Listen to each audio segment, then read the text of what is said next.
Okay, Gal Jamshidi, welcome to the show. How are you? Doing well, Will. How are you? I'm good, thank you. And so you're dialing in from Melbourne, right?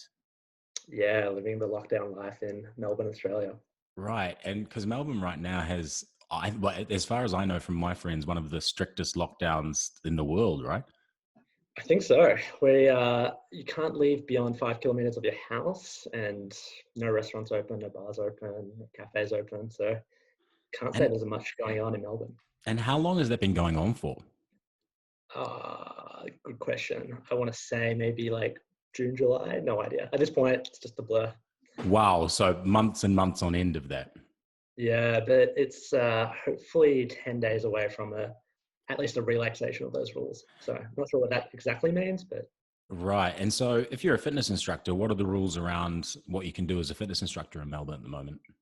so gym studios all closed. So it's all virtual, no outdoor exercise. Oh, you Well, can't no, even do one-on-one outdoor? nothing group. It has to be, you can only be outside with a family member. Oh, Um, wow. and you're allowed 1 hour of exercise personally outside. So, for example, you couldn't even do a socially distanced walk with a friend. No, no. Wow. I've, That yeah, is I rough. went to go for. I suggested a walk with my mother the other day, and she said can't do it. I was like, all right, fair enough. Wow. And so the high level of compliance as well, it sounds. Yeah, definitely. Everyone's got the mask on, and everyone wants to see this through. Okay, so that kind of leads us quite nicely into some of the stuff that you've been doing recently. Why don't you give us a bit of a background on what you've been doing recently, sort of where you've come from, and then we can sort of move into Onpodio. Yeah, sure. So, my quick background, you can probably hear the accent, Australian. Obviously, I'm in Melbourne, but I've been in San Francisco for the last 6 years up until March. So, my professional journey was in finance, in investment banking. Moved from Sydney to San Francisco with the firm that I was at. Joined an early stage technology company while I was there, and then about 18 months ago, took the leap of faith to start building Onpodio. Cool. And so for the people that are listening, can you kind of describe Onpodio? Give me your elevator pitch. The elevator pitch. All right. It's really a platform specifically designed for the Fit Pro to help them build their own business. So everything around class bookings, automating online payments, giving them a platform to build their own website where they can also offer memberships, class packs, their own on-demand content. That's sort of what we do. So in many ways, you can think of it as either Squarespace or Wix or Shopify, but specifically designed for fitness professionals to help them with their business. Right. I was listening to you on another podcast actually, where you said you loathe giving technology analogies, and I was like, Yeah, but they work so well for explaining, right? exactly. When you haven't heard of what Onpodio, then it's helpful to use an analogy. Yeah, for sure. Okay, so Onpodio is a platform for fitness professionals that is sort of perfect for the times we find ourselves in.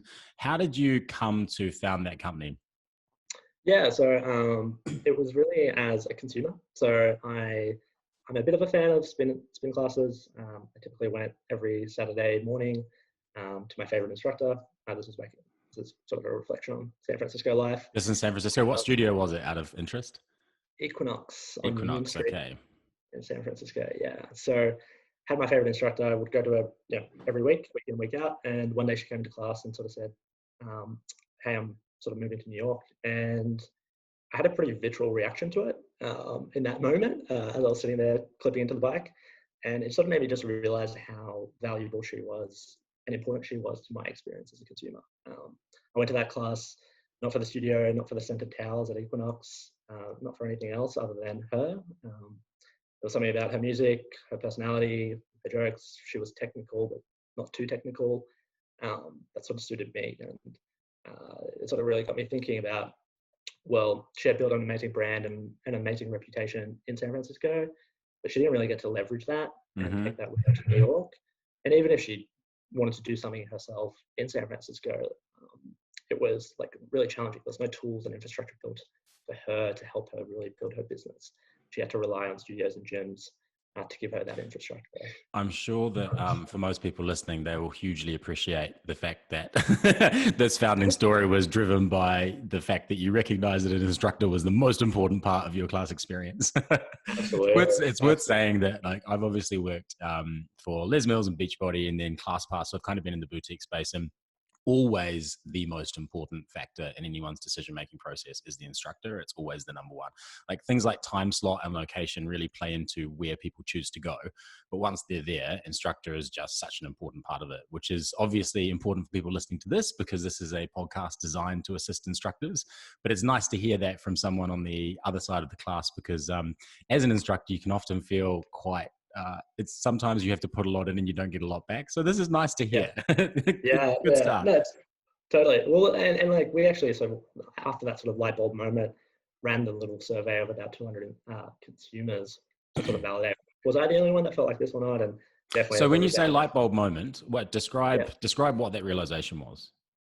It was that sort of moment on the bike when the instructor came to class and told everyone that she was moving. It was that realization of her value, the value she created for me as a consumer, and that where my priorities lay and where my loyalty lay was really with her. Had she have said, "I'm moving down the road to a nearby studio," I would have contemplated following her there. And we actually ran a survey sort of around that question specifically, and 85% of consumers said the same thing. They said that if my instructor was to move to a nearby studio, this is back in the obviously pre-COVID days. They would have followed them there as well. So I think it just goes to show the power, the loyalty of the instructor.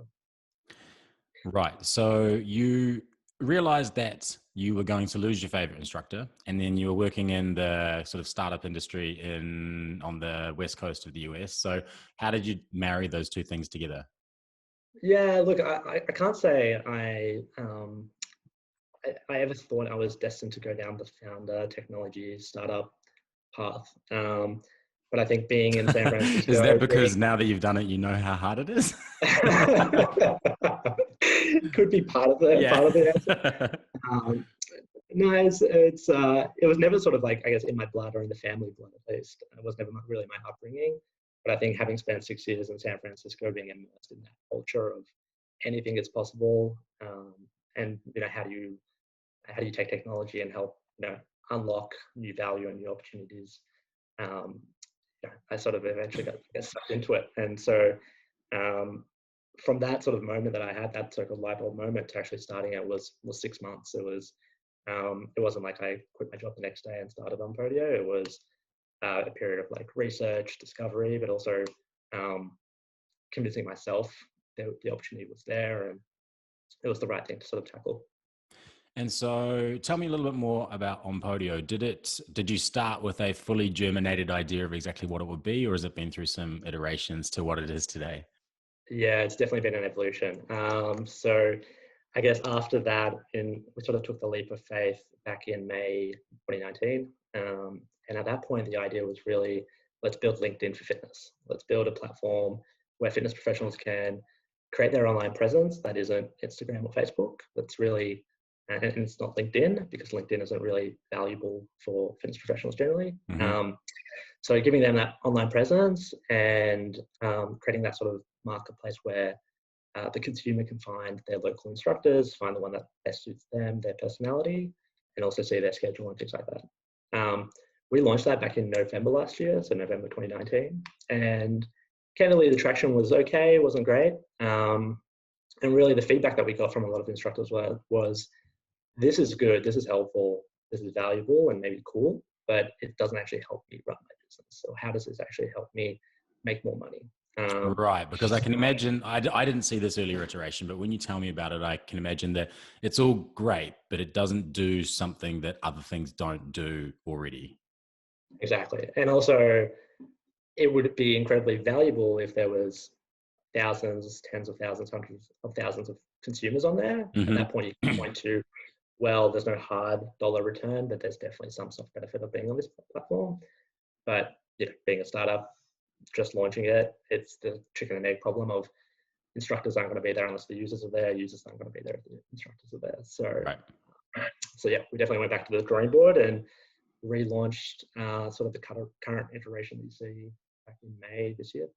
And even then we had a bit of a mini pivot in the interim. We were Right, building. because obviously some things happened in March that potentially changed the focus of things a little bit. So Yeah, how did you react to, so when the COVID news happened and lockdown started to happen, you had a different product. How did you react to that? yeah. So between November and March, we were building the software platform to help fitness professionals run their business, where the use case in mind was people running boot camps in the park, running yoga retreats, So software that facilitates live classes, essentially. in-person Yeah. classes. And COVID happened. I packed my bags, came to Australia for a little bit, which is now turned into 6 months. Yeah. And Lockdown. exactly. And honestly, I think, and I think everyone went through this for the first week or two from mid-March to end of March. Uh, it was a little disorientating, both from my perspective. I can't imagine what it was like for the fitness professionals. Mm-hmm. To see when was this going to end, what was this going to mean, and quickly it was actually quite amazing to see like how creative fitness professionals were. I think Zoom must be, you know, counting their blessings for how quickly fitness professionals adopted the platform to run their classes. I Yeah, think, I've actually seen some graphs about Zoom's growth, and they're pretty promising. yeah, So I'd love certainly to, one of the winners from 2020. totally. I'd love to see like the bandwidth consumed over the Yeah, intensive. I've often thought that as well. Like it must be crazy, right? Just the number of sort of gigabytes going through, or terabytes, or what's the one above terabytes going through Zoom at any one time. But I imagine it must be at this point in time, like fitness must dominate that. Mm, And like maybe education is number one, but anyway. But yeah, I guess, you know, as you sort of saw everyone sort of jump online and sort of adapt to the situation in fitness world, we sort of like picked up the tools again, and instead of launching what we were about to launch, like we were literally within a day or two of launching our new platform, we sort of put pause on that and went back to the drawing board to adapt what we had created for the first physical in-person world, and make it super seamless for the virtual world. And so, right. And so tell me a little bit about what Onpodio does. So obviously we'll link out to Onpodio, so anyone listening to this can kind of take a bit of a tour on your website, but just if you can quickly summarize what the solution is for instructors. yeah, so imagine like, I think one of the things that we typically replace is manual process. So today, oftentimes what some fitness professionals do in terms of running their virtual Zoom classes is they'll manage bookings over DMs on Instagram or on Facebook. They'll Mm-hmm. manage their payments separate to that with, in the US, it's Venmo, in the UK, maybe it's Monzo. Yep. And then half an hour before the class, they'll email a link with the Zoom link. And Yep. it's a lot of manual processing and reconciling and, you know, hand-to-hand combat with your clients. We sort of streamline all of that. So you can create your own website in like literally 5 minutes, and then you can add your class schedule to that. And you can basically put that on your Instagram, on your Facebook, wherever you your clients know to look for you. Direct them there to the Onpodio platform where they can just book and pay at their leisure, and you don't have to manually reconcile or keep track of any of that. Right. And you integrate with Zoom, right? So you can stick a Zoom link into the schedule that you have on the Onpodio website. Yeah, exactly. So we've integrated with Zoom. So in like within the Onpodio platform, you can create your class and create a Zoom link without ever leaving. So it just literally takes one click, but you can use other platforms as well. So if you use YouTube Live or Facebook Rooms, Yeah. you can do that as well. Whatever Facebook have decided to call that offering now Yeah, because it keeps changing. I think everyone should just call it whatever it is live, like Yeah, Facebook Live, yeah. YouTube I Live. agree. So I'm gonna summarize this in my head. Tell me if I get it wrong. But essentially, if I'm an instructor and I use Facebook or Instagram as kind of my branding tool, I would have a link to my Onpodio landing page, which would take me Yep, through to that, and then I could have some information about me that I've set up through a templatized process. So a little bit like setting up a Facebook account or a LinkedIn account. You know, you add photos, you add information, and then yep, I would have my class schedule, and the booking and payment for the class would all be taken through the Onpodio platform. yep, Then the class participant would be sent a link that they then click into, or they'd be able to click into a link to take me to my class, which would be done on the thing I'm using right now already. So whether it be Facebook or Zoom. Exactly. Yeah. And then so beyond that, I mean, that's the core problem we solve. Obviously, Mm-hmm. beyond that, really like expanded the feature set so to really unlock new revenue streams for Fit Pros. So Mm-hmm. memberships to generate recurring revenue. So the same thing that studios and gyms do, you can offer as well. Plus packages. So it's not, so, okay, sorry, I won't jump in, but I think that's really interesting. So tell us about the different like types of payment that instructors can take. Yeah, so it's really like buckets into three. So it's like the drop-in rate. That's what everyone's been doing. Mm-hmm. But you can offer your own memberships as well. So you can offer weekly or monthly memberships that can give access to your live classes or to your on-demand content. Yep. Uh, and you can also offer your own class packages. So a 5-pack or a 10-pack where you're giving a slight discount for sort of upfront commitment. And Um, the payments are processed through. so we use Stripe. Got So it. Stripe is either number one or number two in terms of payment Yep. processing globally. And basically that just comes straight into your Stripe account by default every day or every other day. It flushes out into your bank account and yeah, makes it really seamless. And before we get into some of the trends that you've observed around virtual teaching, which I know our listeners will be really keen on, what is the commercial model? Because I know that you've chosen to go with a slightly different approach to some other platforms in terms of how you charge. Can you kind of explain why you chose to go with that? Yeah, so we, over the last 6 to 8 weeks, we spent a bunch of time thinking about our pricing model. And day one, our intent was this is basically a software service, and we'll probably charge a subscription of the fitness professional to basically benefit from this business management solution, basically. And we spent a bunch of time speaking to a number of instructors. We spent a lot of time speaking to consumers as well. And what we sort of found was instructors are probably undercharging for what they're delivering today in the virtual world. Yeah, I think you'll find that that's a common complaint around all instructor circles is the low pay, but it's also, Yeah, I guess, like it's also fed into, especially now since everybody went online, there was just so much free content that I think a lot of people are uneasy about recharging for things that they could get for free, which is a topic of a whole nother podcast that I've talked at length about how yeah, to totally. kind of justify your value. So we don't need to get into that, but let's back to Onpodio. So you were talking about instructors and undercharging. Yeah, so I think what we basically learned was like fitness professionals can and uh, want to and should charge more for their classes, but are maybe a little bit afraid to, given Mm-hmm. so much has changed. And then on the consumer side, consumers are probably willing to pay a little bit more and are generally quite used to paying like a booking or a service fee when using platforms like this. So basically, what we've done is we've made the platform, the Onpodio platform, completely free for the fitness professional. So it doesn't Mm-hmm. cost them anything monthly to use the platform.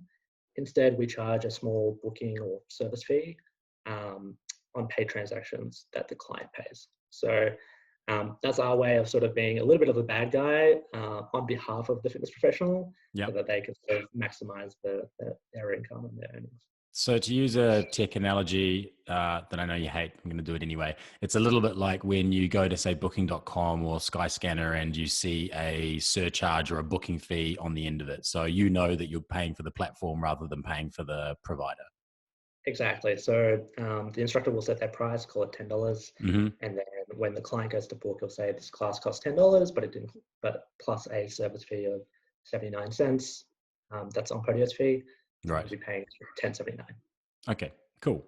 So we will link out to that site and let everyone go and look through it. But what I was really excited to talk to you about, because obviously you're working in a space that I know a lot of instructors have stepped into recently, which is teaching virtually. So people that listen to this, some of them are back in the gym, some of them are back in the gym and teaching virtually, and some of them are still in a position where they're teaching purely virtually, like everybody in Melbourne.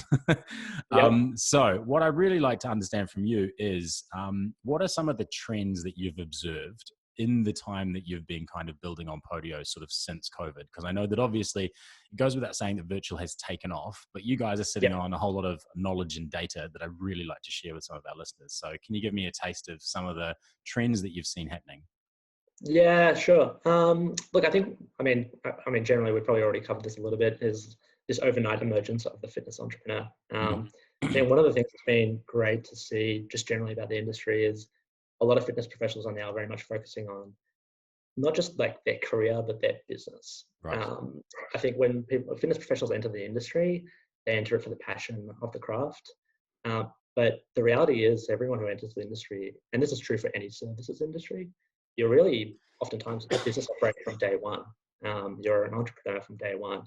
And I think this lockdown, the pandemic, has sort of put a bright light on that. Yeah, Um, and I think that a lot of me included, actually, my entry into fitness was teaching for a gym, and so my job was to rock up, and the people would be there. Obviously, I had to build my class numbers by being consistent and giving everything, but the gym handled the sales, the gym handled the money. I just got paid a fee, and I turned up, did something I loved, and then left yeah, again. yeah, And that was the reality of teaching for me for a decade.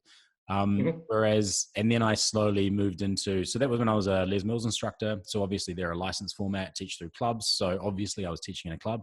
And then the way I taught started to change. And gradually I kind of started to understand the idea of actually owning a business. And a lot of our instructors are community instructors, have their own businesses. And so we really facilitate that through Shift. But I think that a lot of instructors who were primarily class-based were thrown in the deep end in March because their gyms closed and their mhm. access to classes and revenues just disappeared overnight. Yeah, totally. But look, I think I think that as a result of that, people are now very much focused on building a direct relationship with their clients Mm-hmm. instead of relying on it coming through the studio or through the gym. I think the reality is, from day one in teaching those classes, they had the strongest relationship. Like Yeah. the clients, as I said, to my personal experience, like coming to an instructor, but now they're really like building that direct relationship, collecting their emails, collecting their names, collecting their phone numbers directly, monetizing them obviously directly as well. And I think all of this is broadly encompassed in this like realization of the value that the Fit Pro is creating, Yeah. and that possibly pre-COVID there was a disproportionate share that was being a disproportionate amount that's being shared with the fitness professional. Yeah. Um, I think from the virtual world, I think the general trend we've seen, as I'm sure all the fitness professionals and the audience listening Mm-hmm. has seen, is that evolution from like Instagram Live to like where we're at today. So The I think March, realization that April, you can't continue to give everything away for free. Because yeah, I think yeah, that the general consensus is that everything happened. People went online for a number of reasons. That was to stay connected to their class members, to totally, continue doing what they were doing, and the fitness industry actually provided a massive service, right? Like the number of people that yep, just started jumping into fitness when we were locked down.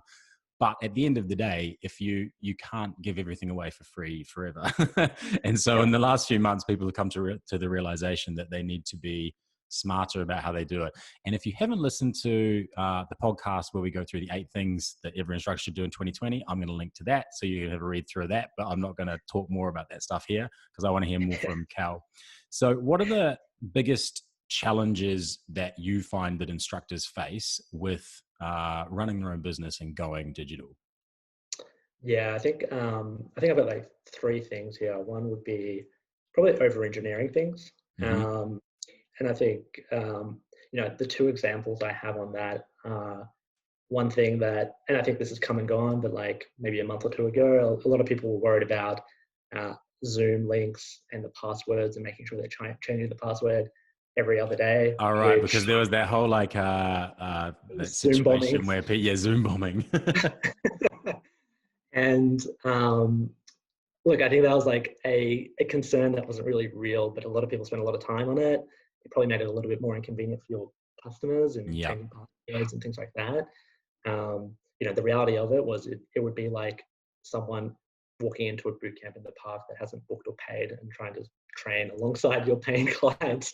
It would be just as awkward. I think the other one that we're now seeing is like the on-demand piece of like making sure that if you sell an on-demand class, that they only have access to it for 24 hours, 48 hours, and that's not really a risk that we've seen or something that we think fitness professionals need to be concerned about, and maybe just And over engineering. what? So tell me a bit more about that. So you have the ability to do obviously live stream through third-party platforms on Onpodio, and then you host on-demand libraries as well, right? So if someone can't make the live stream, then the instructor can load it up to their page and they can view it. What's your view on live stream versus on-demand? I know we're straying away from what we're talking about, but I think it's a important thing for instructors who are trying to figure out the mix.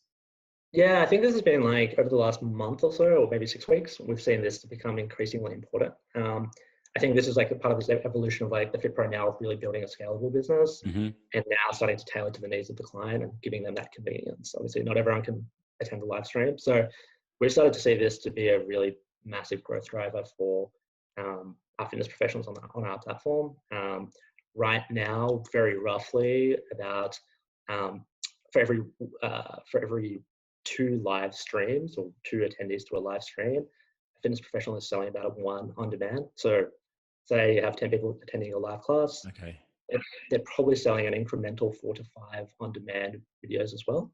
Right. Um, Now that's also, it's a little bit tricky to like run the math around that Yeah. because numbers have to decrease. It's not like they're truly incremental. So Hmm. people are now just being a little bit more convenient around their scheduling.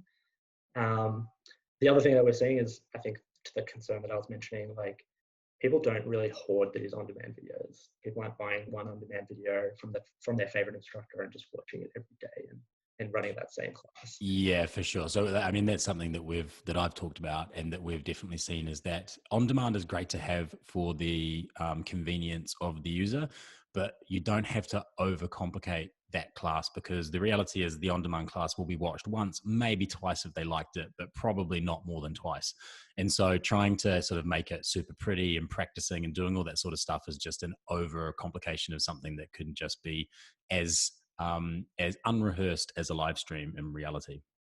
Totally. I mean, when you look at like the biggest company in this space, Peloton, they still run 14 live classes every day. Yeah, And that's absolutely. because people don't want to watch the same thing. Or it's like watching the same movie or TV show over and over again. It's It's great the really first time, interesting. it's maybe So, good the second time, and then it's just yeah. boring. Yeah, this is funny. I actually used this analogy when I was talking to someone the other day. It's like a really good movie, right? Like you have a really good movie, high production value, amazing actors, amazing special effects, but you might watch it once or twice, and then you might come back to it for nostalgia basis. But you're not going to be watching that regularly. When I think about what fitness is today, it's a little bit more like a soap opera or a serial.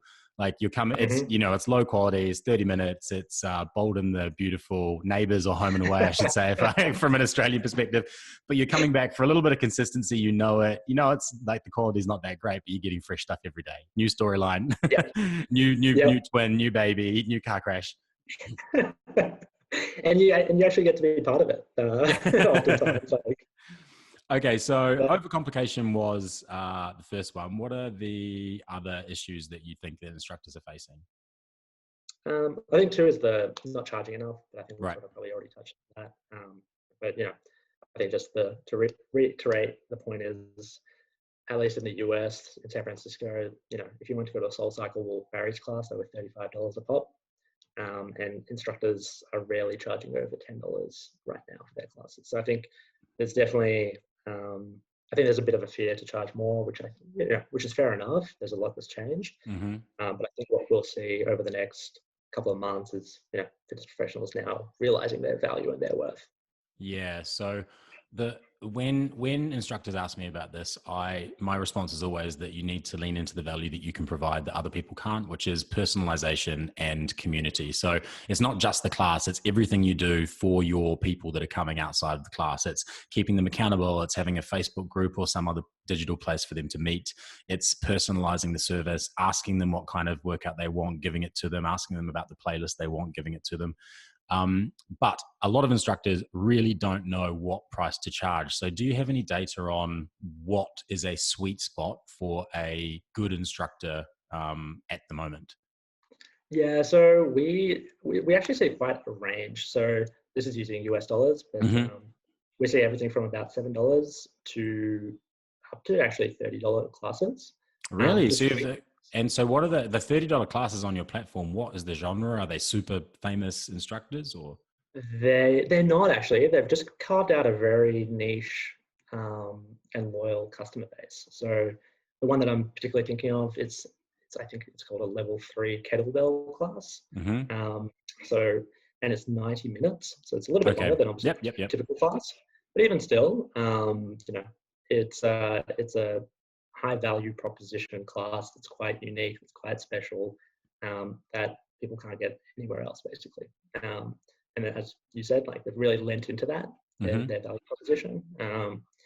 And so I think they can afford to do that.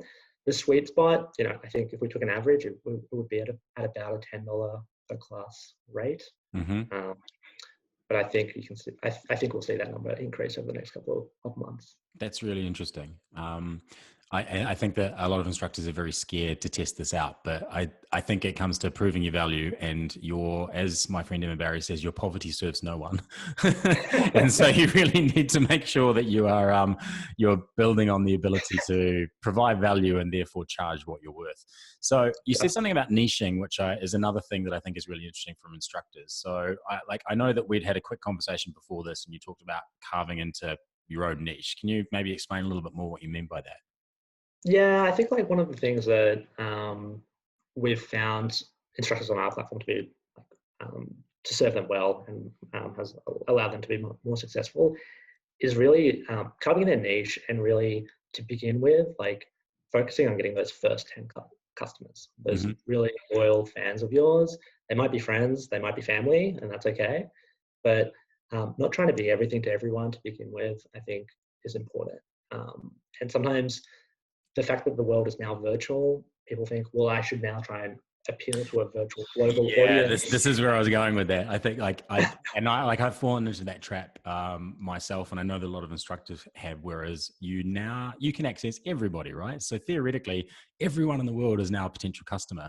But if you're serving, if your aim is to serve everyone, then the reality is you serve no one, right? No one. And Yep. and I think that is something that a lot of instructors are beginning to realize, is that they kind of need to find what their unique space is and niche it down to a point where they can identify who is the ideal customer that I'm trying to bring into my class, try and get 10 of them, and then 10 of them will sort of grow into 20. And then, there'll be 20 people that might not be quite as similar, and then you can build on it from there. But trying to be everything for everyone is the biggest mistake. I mean, it applies to all companies, right? But I think that instructors being thrown into the deep end of building a brand on their own need to hear that. Yeah, and like Oh, sorry. I was going to say, like the most successful instructors on your platform, would you describe them as having a strong niche? absolutely, yeah. So we see niches based around like faith-based classes. We see Oh, niches really? around obviously demographics, like catering to 40-plus-year-olds or 60-plus-year-olds. Hmm. See niches around specific like fitness programs, obviously.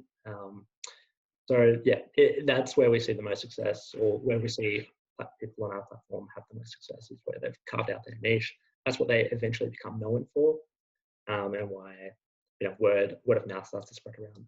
I mean, that's a takeaway that I think is really important, and potentially a podcast in and of itself, which is kind of defining what your niche is, because I know that a lot of people struggle with that. Do the instructors who you consider to know their niche, did they know it coming in, or have they like refined it and learned it along the way?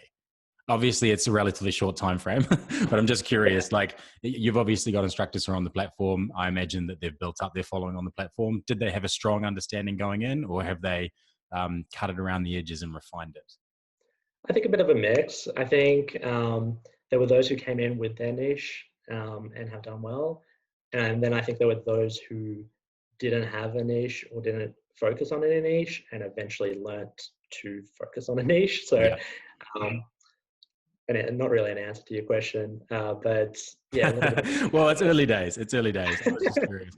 I do actually think this is something that I'd love to delve deeper into on another podcast, because I think one of the other things that we haven't really talked about is that, there are these massive on-demand platforms that are relatively cheap. Apple just Yep, came out with Apple Music, Apple yep, Fitness Plus, and their price point is $10. So what you were saying was kind of an average class point, right? And mhm, so there's obviously high barriers to entry. We'll probably do a whole lot of talks on digital and Apple Fitness Plus and the impact that will have. But those platforms are designed to be for everyone, because the whole reason that they are cheap and that they're on these global platforms is that they're designed to have the widest possible berth and have the absolutely. widest appeal. So as an instructor, in order to compete with them, you really have to understand how to personalize, how to create community, and how to find your niche and your tribe of people that just want you. Because all those big companies that you can never compete with on price and reach are the ones that are going out to everyone. Yeah, absolutely. I think there was something I might have shared with you a little bit earlier. around a survey done around about Peloton, which Yes. Yeah. showed, Tell me about this. yeah, so it showed that it surveyed, I don't know, 5,000 people or something like that, and showed that there was uh, only 4% of, so 2% of people were users of the Peloton platform, 4% intended to be users. So just to wind this back a little bit. So it was a survey done of, I think you sent it to me. So adults 18 plus surveyed in the US, right? So we're taking the 100% as sort of adults that are in the range of potential customers. Exactly. Yeah. And so of those, they found that 2% were users of the Peloton platform, 4% intended to be users, but 2/3 were aware of the brand and were not interested in becoming Peloton, consumers. And I think that just goes to show, one, it goes to show how massive the digital fitness market is. Yeah. Peloton, for how as big as it is, accounts for 2% or probably even less than the market. And that there's a huge population of the fitness consumer market that's not interested in these big platforms. They want that personalization, they want that customization, they want to jump on the Zoom class at the start and have a chat with their instructor or at the end of the class, or fist bump them at the end of the boot camp in the park or whatever it is. That's something that Peloton, Apple Fitness Plus can't deliver. Yeah, and that's something that I think is really interesting to group fitness instructors who are not boutique instructors. They're coming from gyms or the community, because big players like Peloton and looking at Apple Music, I keep saying Apple Music, Apple Fitness, which does actually look really diverse. I'm really impressed with the trainers they've gone out with. It's really interesting to see a whole variety of people, some older. There was one guy with an amputee instructor, which I thought was real. I can't wait to do his class. That's great. Yeah. But the people that will be listening to this podcast are often a little bit older and wouldn't necessarily see themselves represented in some of those really high-end fitness products, whether it be body size or age or a whole manner of factors. And there are lots of individuals who feel exactly the same way. And so if you're an instructor who manages to find their tribe and find their niche, there is a market that things like Peloton are just not tapping into, which that data shows. So I might get a link from that and we can link to it in the show notes so that people can see that for themselves. Yeah, let's do it. So is there any, so if I was to ask you, what are the kind of top 2 or 3 things that you would recommend that a fitness instructor does right now, aside from joining Onpodio, which I'm sure is number 1, what would be the tips that you would give them if they could take away anything from this conversation and from your learnings as a person working on the tech side of platform and delivery rather than as an instructor, and obviously as a passionate taker of classes? What are the biggest you would be focusing on right now? Yeah, I think it's a lot of what we just talked about is that niche bit. I think it's worth spending the time and going through the exercise of narrowing on what it is you want to focus on, what you're passionate about. I think that's probably going to be the most important factor to any of this. And 2, making sure you, like, as part of that, like, just from different angles, making sure you're not trying to do too much. So if you find your niche, don't try and offer 10 different menu options of pricing options. You don't need to have a drop-in, a membership, a class back, a weekly, a monthly, and right, because that just gets confusing, right? The more choice you give your customers, the less likely they are to choose any of them. Exactly. The more likely they are to sleep on it, which means they'll probably forget about it. Right. And so that's a really good question. And it's like going to the Cheesecake Factory, right? Like if you have 1,000 things on the menu, it's almost impossible to choose. And then you almost always wish you'd chosen something else. Is there a recommended number of options or a recommended number of class types that you would suggest based on your knowledge of what instructors are doing on the platform and who is having success? Yeah, I think it's really limited to 2 price options, if that makes sense. So, like, do a drop-in and a class package. If you do that, then maybe don't do the membership, or do the drop-in and do the membership, but don't do the class package. Right. So don't have 5 classes, 10 classes, 15 classes, drop in regularly, monthly, yearly. Exactly. Yeah, we see like the ones that have the most success are just doing 1 or 2, or doing 2 or 3. When I advise studios, that's the first thing I say as well. If I go onto their website and they have like 15 different membership packages, I'm like, you need to cut that right down. Yeah. Decision anxiety is a real thing. And if you give people too many choices, you're absolutely right. They'll go, can't decide now, I'll think about it later. And then they don't come back. Yeah, exactly. Exactly. I Okay, think the other thing that's a I'd just great say, piece of advice. I like that one. So minimize the number of options that you are providing so that you're maximizing the chance of them actually choosing one. yep. And then I think the other one is just to get started. I've been on a number of these fitness classes where things have been imperfect. Yeah. Audio hasn't worked, the music hasn't worked.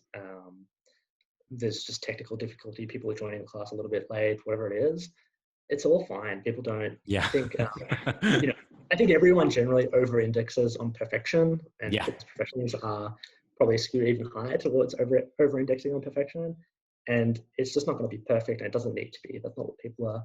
People go to Peloton for that perfection, high production value, Mm. or coming to you for that authentic experience. I love hearing And that. That's all the stuff I talk about, but I completely agree. If you want the perfect, exactly like produced perfectly with perfect audio and perfect video, then there are so many on-demand providers providing it for so cheap. People are yep, coming to instructors for real, gritty, interactional classes, and that sometimes includes the audio going or a bit of a slip up or something bad happening or the laptop lid closing. And to be yep, honest, that's all part of the fun. Even as yep, a live instructor, my best classes were almost always the one where there was a mishap, because it's in the yep, reaction to the mishap and the bringing the class into like the anxiety with you where the fun comes out. Like when the microphone yep, doesn't work, you had to really start, doing your non-verbal cueing. And it's the same with live stream. It's just, I think the problem that instructors have is that being on the other side of the camera, you just feel a little bit more of that anxiety. Like I know from yep. myself when I've taught live stream classes, if the tech goes wrong, I just start to sweat and get anxious. But I also have been a participant in so many live stream classes where I just don't sweat it. You don't even notice. Yeah, exactly. Yeah, I mean, put yourself in the client shoes. You've been there before yourself, Mm. probably, and it's fine. People are very forgiving. People are very relaxed and comfortable about it. So I think it's like I'd say to summarize, like spend the time on focusing on your niche or defining your niche, Yep. and then once you've got that nailed, just go for it. Perfect. I think that is a fantastic place to finish. So thank you very much, Cal. It's Friday night your time, so I know that you're probably going to go off and have a beer in the room. But thank you very much for coming on and sharing that knowledge with us. I'm really looking forward to seeing Onpodio continue to grow. So for anyone listening, we'll stick some links so you can go and check it out. And I'll put Cal's contact details as well, or the Onpodio contact details, so that you can find out more about the solution. Absolutely. All right. Thanks, Cheers. everyone. Thanks, Cal. Thanks. Bye. Bye.